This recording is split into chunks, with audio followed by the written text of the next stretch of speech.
A ordem da central foi clara. USB-14 mantenha o destino. A unidade avançada vai interceptar vocês no caminho.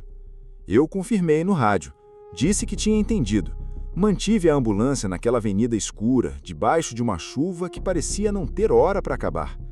O problema é que, menos de 2 minutos depois, o homem que estava na maca parou de responder quando a técnica chamou pelo nome.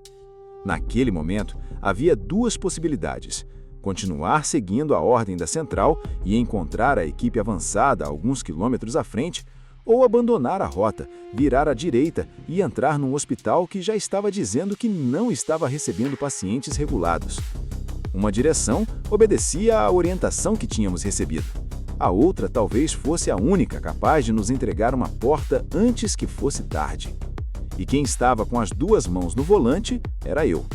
Meu nome não importa. Naquela noite, eu era o condutor da USB-14.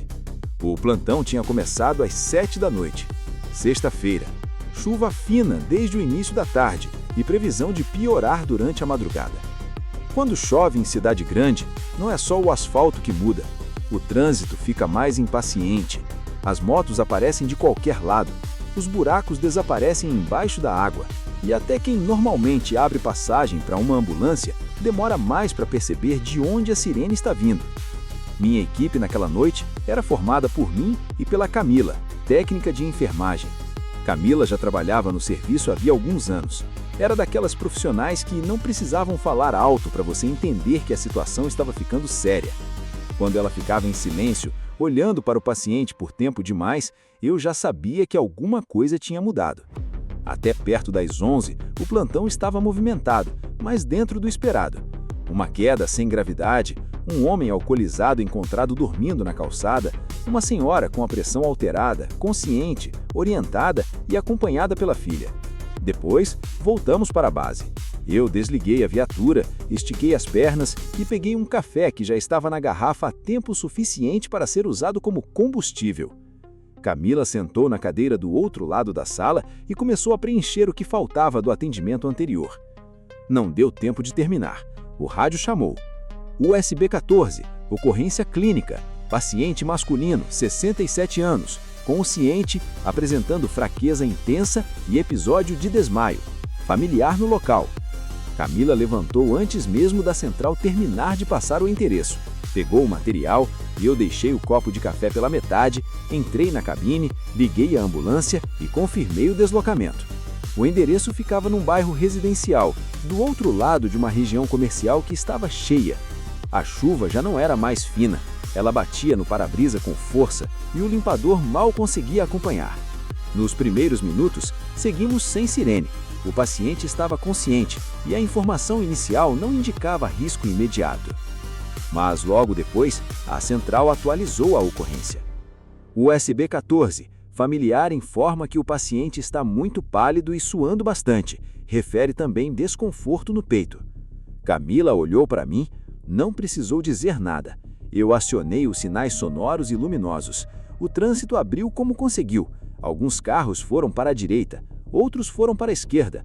Um motorista simplesmente parou no meio da faixa, como se ficar imóvel fosse a melhor forma de ajudar. Passei por ele com cuidado e segui. Em ocorrência clínica, o deslocamento pode parecer menos dramático para quem está do lado de fora.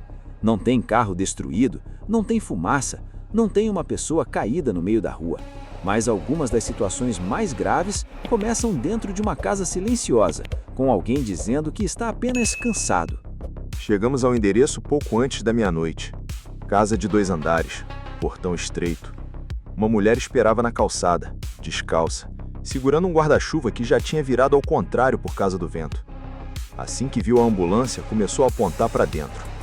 Estacionei numa posição que permitia a saída rápida e não bloqueava completamente a rua. Camila desceu com o material. Eu fui junto para ajudar no acesso e na remoção. O paciente estava sentado numa cadeira na sala. 60 e poucos anos, magro, camisa aberta no peito. A pele dele estava úmida e muito pálida. Ao redor, 3 familiares falavam ao mesmo tempo. Um dizia que ele tinha desmaiado.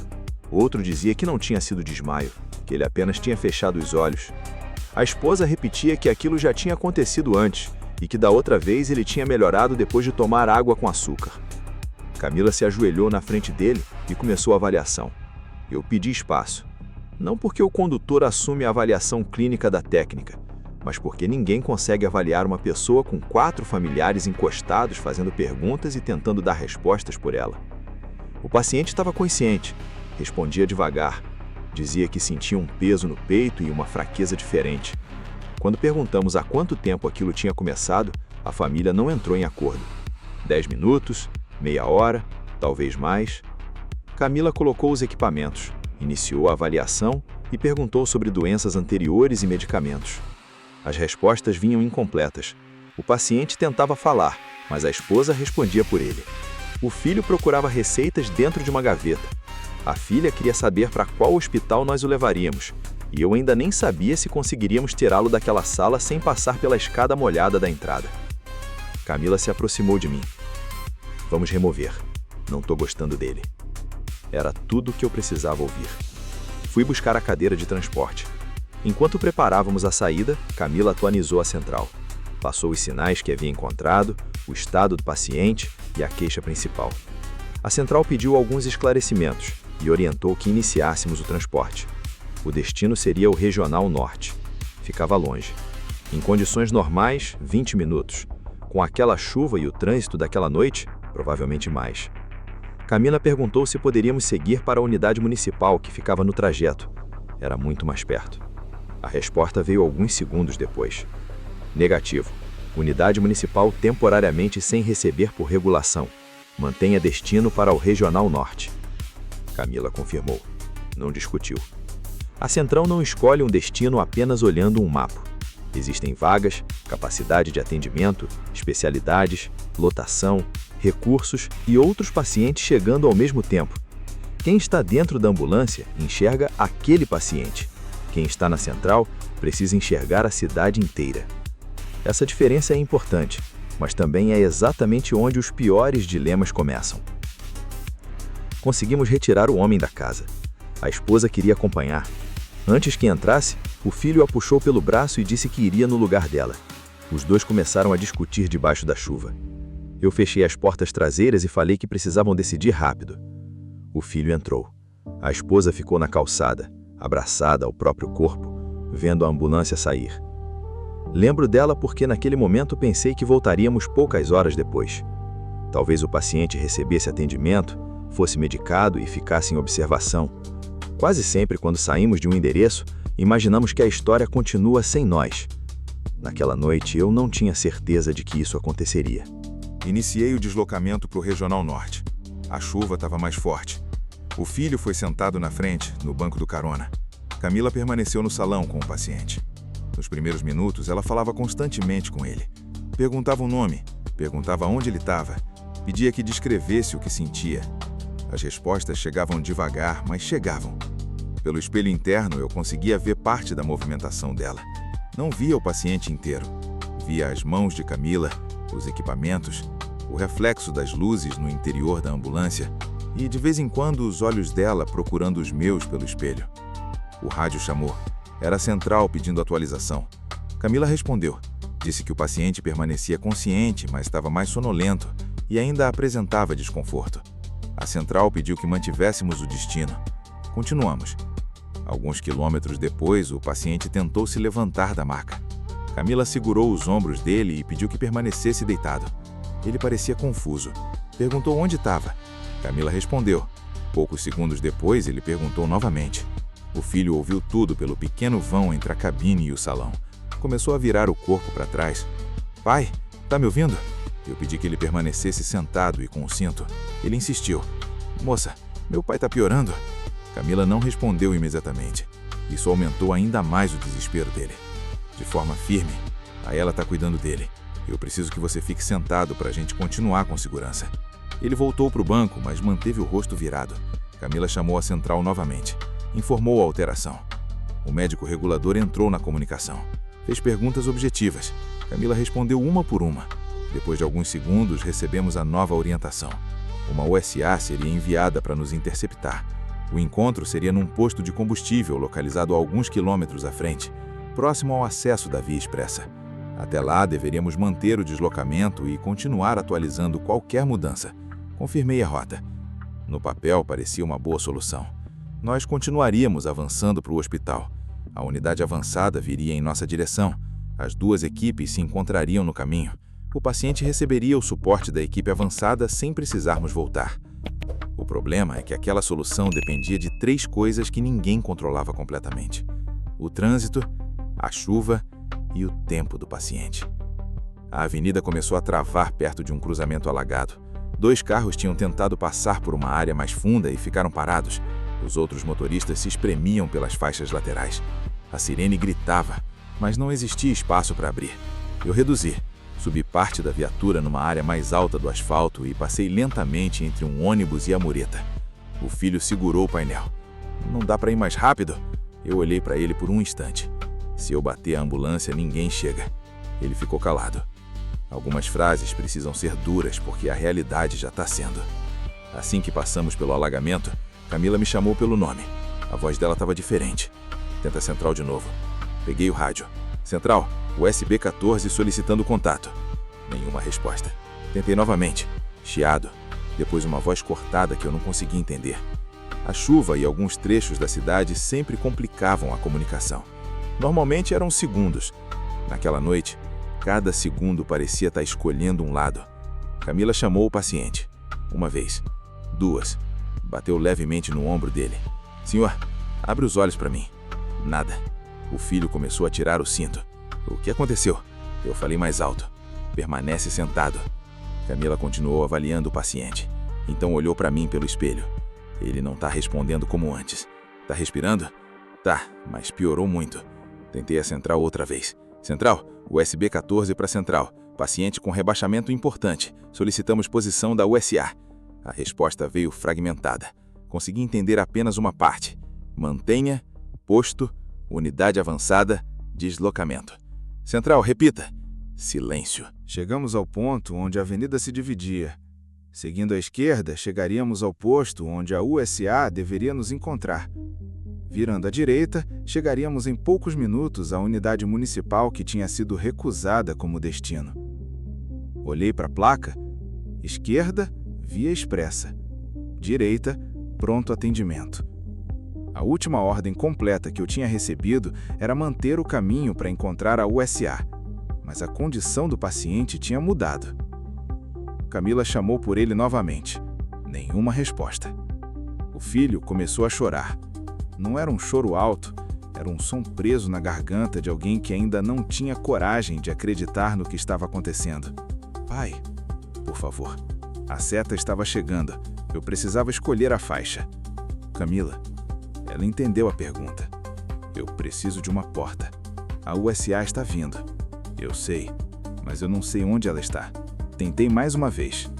Central, USB 14. Vamos acessar a unidade municipal devido à piora do paciente, sem comunicação efetiva com a unidade avançada. O rádio respondeu com chiado. Eu não sabia se alguém tinha ouvido. Não sabia se a USA estava a 5 minutos, a 2 ou já entrando no posto. Naquele instante, não existia uma escolha sem risco. Se eu virasse para o hospital, poderia afastar o paciente da equipe avançada que vinha preparada para encontrá-lo. Se eu continuasse, poderia perder uma porta que estava a poucos minutos. Eu não estava escolhendo entre certo e errado. Estava escolhendo qual possibilidade de erro eu conseguiria carregar depois. Virei à direita. O filho percebeu. Esse não é o hospital que falaram. O quadro dele mudou. Mas mandaram ir para o outro. Eu sei. Foram 3 palavras. Eu sei. Eu sabia da ordem. Sabia do destino. Sabia que a USA vinha em nossa direção. Sabia também que o homem atrás de mim já não respondia como saiu de casa. Acionei a sirene contínua e avancei. Camila permaneceu falando com o paciente. Organizou o que precisava. Chamou por ele. Atualizou o filho sem prometer nada. Em situações assim, uma equipe não pode oferecer certezas que não possui. Eu via o pronto atendimento se aproximando. A entrada estava parcialmente bloqueada por carros particulares. Pessoas desembarcavam na cobertura para não tomar chuva e deixavam os veículos parados na passagem. Acionei a buzina. Um motorista olhou pelo retrovisor e fez sinal para que eu esperasse. Esperei o suficiente para não passar por cima dele. Depois avancei devagar, até que entendeu que aquela área precisava ser liberada. Parei na entrada. Desci e abri as portas traseiras. Um segurança veio em nossa direção. A ambulância está regulada para cá? O paciente piorou durante o transporte. Mas precisa falar com a recepção. A unidade está restrita. Camila já estava soltando a maca. Eu olhei para o segurança. Chama a equipe agora. Não gritei, não ameacei, mas também não pedi como quem tinha tempo para ouvir uma explicação administrativa. Uma profissional apareceu na porta, depois outra. Camila passou o quadro enquanto retirávamos a maca. O paciente entrou. O filho veio atrás, completamente perdido. Antes de atravessar a porta, virou para mim. Ele vai ficar bem? Eu poderia ter dito que sim. Muita gente diz, talvez para acalmar a família, talvez para acalmar a si mesmo. Agora ele está com a equipe. Foi a única resposta honesta que consegui dar. Assim que o paciente desapareceu pelo corredor, o rádio voltou. USB 14, informe posição. Peguei o comunicador. Unidade municipal. Paciente entregue após piora no transporte. Houve alguns segundos de silêncio. Então a voz respondeu. USB 14. A USA está no ponto de encontro aguardando vocês. Eu olhei para Camila. Ela abaixou os olhos. A central perguntou por que tínhamos alterado a rota sem confirmação. Eu expliquei a perda parcial de comunicação, a mudança do estado do paciente e a proximidade da unidade.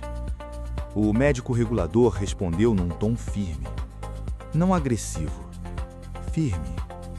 Disse que a equipe avançada já estava próxima e que a alteração de rota também criava risco porque aquela unidade não tinha sido escolhida como referência para o caso.